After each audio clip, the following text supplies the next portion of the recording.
I'm the 28th President of the United States. I was one of the four major players during the Paris Peace Conference. I was an idealist, and that was reflected in my 14-point plan. I wanted the treaty to be based on the 14 points. I thought that Germany should be punished for what they did, but I did not want to punish them too much that they would be angry at the people who punished them and want revenge for that punishment. I wanted to set up a League of Nations, which I believed would settle disputes between the countries and keep the peace. These were only my beliefs, and the American public did not agree with these decisions. The American public wanted to move towards an isolation and stay out of European problems. Therefore, my ideas would not work because I had no support for them, not even Congress's support. The 14 plan was introduced. Countries that were the losers of the war found that it was a great plan because they could be self-benefited from the plan. Many territories were to be opened from these points. Wilson believed in self-determinism and that countries would be created based on ethnicity.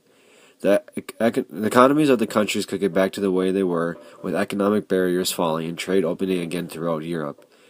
The countries like Britain, who wanted a peaceful end to the negotiations, saw this plan as a moment of peace to come. However, the plan was bound not to work.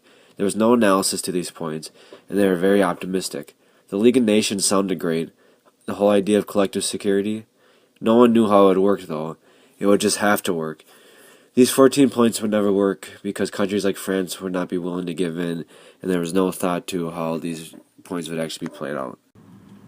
I told the public that I wanted to punish Germany for their actions, similarly to France, but I only said this because the public had strong anti-German views.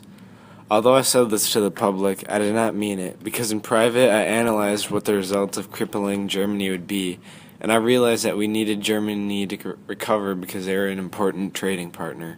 I was also against communism, and Germany was against communism, so a strong Germany would be a strong defense against communism. I am considered to be a realist. At the beginning of the conference, my feelings may have influenced my aims.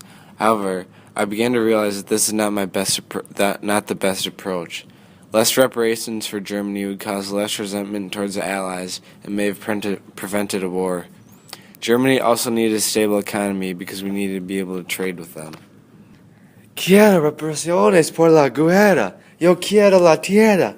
A pesar de que yo no lucho por su lado durante toda la guerra, yo esperaba que iba a ser tratados por igual. Las cosas que Italia consigo no ser fácil. Lo que quiera, yo quiera mucho. Woodrow Wilson pensó que mis peticiones no fueron razonables. Yo como soldado de Italia fueron. I was the Prime Minister of France, and I had a lot of resentment against Germany. I wanted Germany to pay for what they have done to France. I wanted them to admit guilt of the war.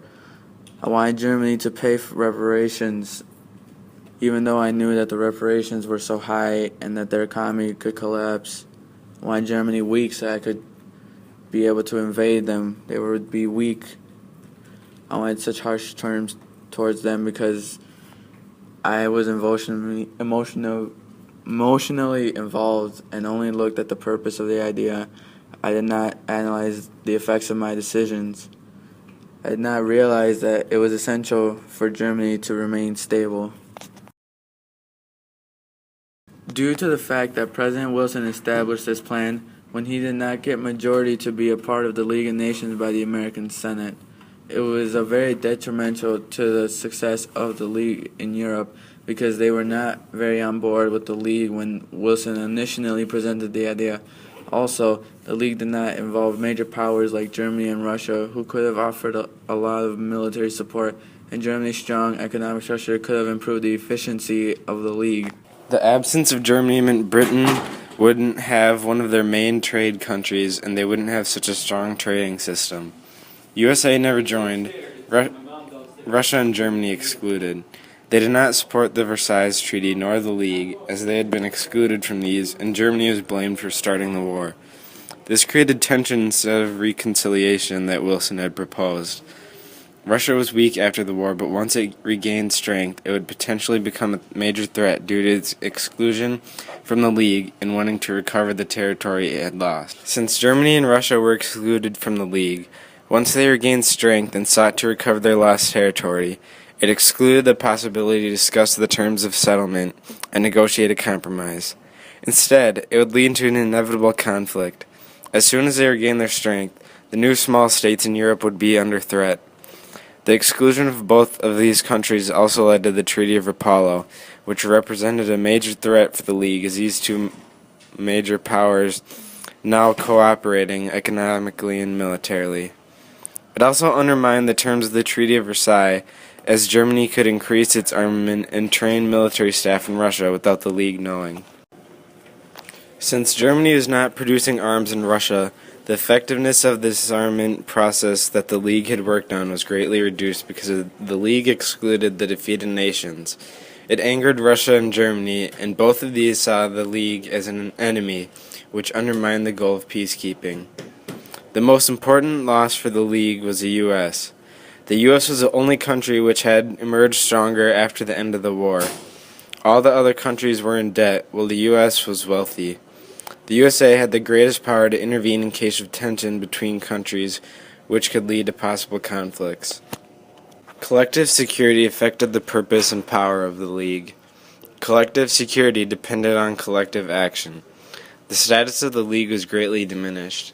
While the U.S. refused to be part of the League and provided great guaranteed military support to France, Britain also withdrew from the military guarantee. The U.S. and Britain were back into isolationism. France and Britain had very different mindsets about the treaty, and Britain wanted Germany to rebuild its economy for the purpose of trade, and France wanted to make it as hard as possible for Germany to recover economically, and it was worried about a German attack in the future. This created conflict within the League.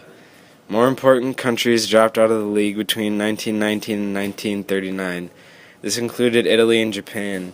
This weakened the League even further. The League was weakened because of the missing countries. Russia and Germany regained the power they lost from the war and proved to be as powerful as any other member of the League.